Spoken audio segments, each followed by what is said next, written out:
ललना कि भौजी हमार होरीला खेलावेली अरे काजरा लगावेली हो। ई बात जितना बढ़िया हमन के कहब जा एकरा कोई गुना अच्छा दिन कहे वाला लोग बा। हर विधा के हमन के 16 गो संस्कार बा तो 16 गो संस्कार गावे वाला लोग बड़े, लेकिन हमन के कलाकार ऐसे कहा जाला कि हमन के मोय विधवे अपना में समेट के रख ले जा।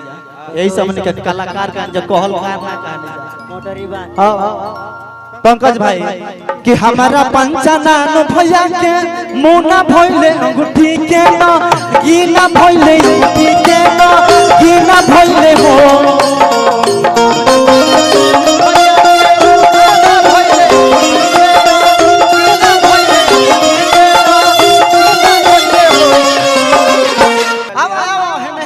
तो हमारा पंचानन भैया के मुना भइले अंगूठी के न गीना भइले अंगूठी के नगीना भइले हो। कलाकारी है हो के ललना भौजी हमार होरी लाखला बेली रो पासावे हो।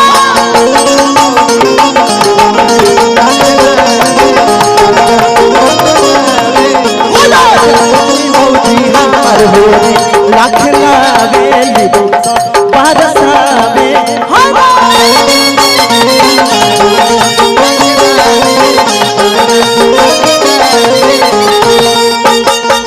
मंच पर नचनिया जब रोवन लगे चल तो समझ कि तू बाधा बाड़ा शब्द जब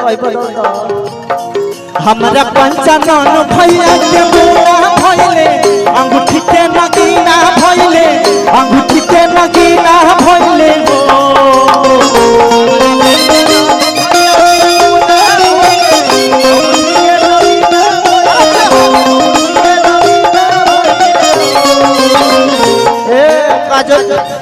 कजरी देखी ए ललना भौजी हमार होरी लाखला बेली जोर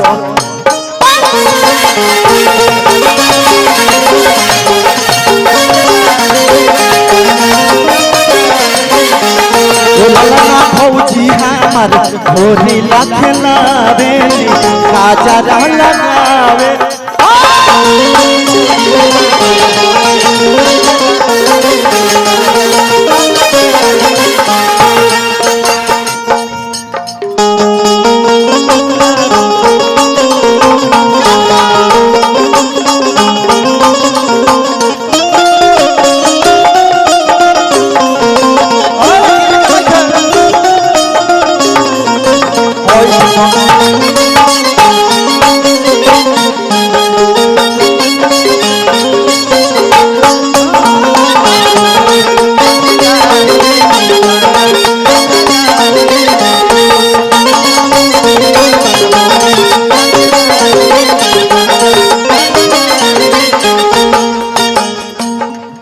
हमारा चंद्री चाचा के नाती भइले अंगूठी के नगीना भइले हो।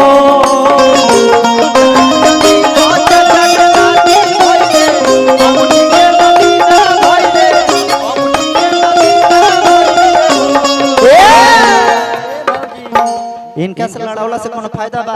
हमारा से लड़ावा ये जो फायदा के साथ साथ काजी ई क्षेत्र हट जानत प्योर गो नहीं के साफ साफ जानल लोग के केकरा से के लड़ी तो ठीक रहे काजी कि हमारा चंदजी पचचा के मुना भइले नीला भइले अंगूठी के ना गीना भइले हो।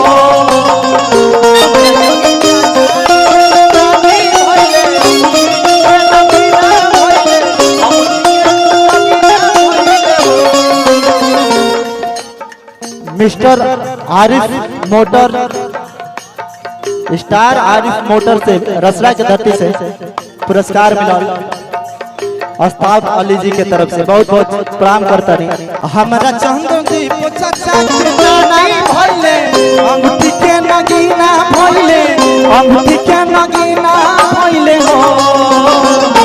ए हो का जल्दी तने तन मन है ना हेने होई तो होई वाला स्टेप अपन धोली तो जोना से राउर काम चलत होई तो ना से हमारा काम चलत काजी हम अपन धोइले वाले में जोना से हमार काम चलेला रउवा जोना से काम चल रहू धोली फुरहुरा उठा ला के ललना ए ललना दादी हमर अरे ना कि ए ललना दादी अपना नाती के खिलावेली 912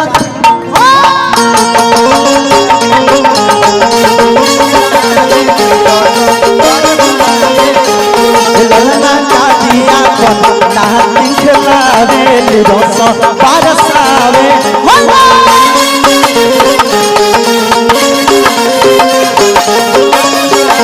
और देखिए ये पूरा जिला के आन बान शान बड़ भाई अरे आदरणीय सामिना चाचा जी के बड़ पुत्र वेद भैया उपस्थित बने आदरणीय बाबा जी उपस्थित बने यहाँ के जौन बात कहनी है तो माइक को हम ना कह पाई रोबा के कबो कबो हम भागवत कथा में भी दिखत नहीं